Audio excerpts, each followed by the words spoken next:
Hello guys, good morning. Dito na naman ako para ipagkita sa inyo ang mga bila. Yun guys, yan ang mga bila, nakatayo na yung tatlo.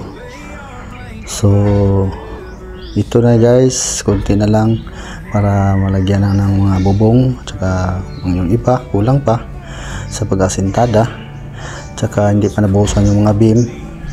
Dito naman guys, yung pang-apat naka pundasyon na yan, kulang pa yan, at saka dito sa kabila yan hindi pa nabuhusan ang pundasyon yan. So pang-5 na yan mga bila.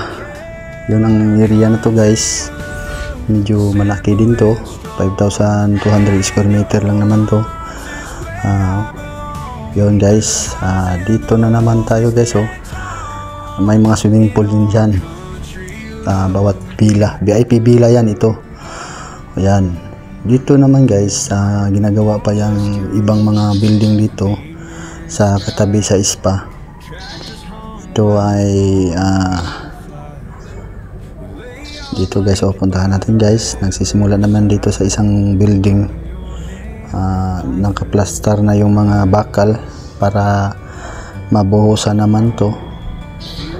Ayan guys, malaki din to na part niyan, hanggang dito yan. So nakatayo na yung ibang poste.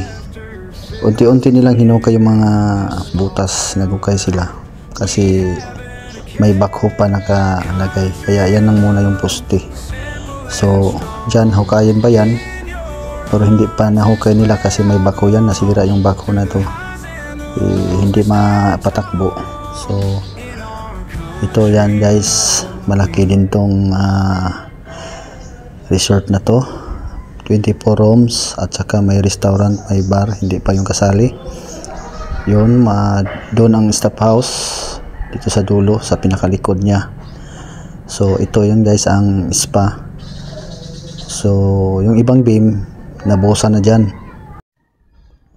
Wala pala tong mga hollow block guys, glass yung nakapalibot ito, walang asintada dyan, walang hollow block dyan, glass lang yan ng lahat ng spa na yan.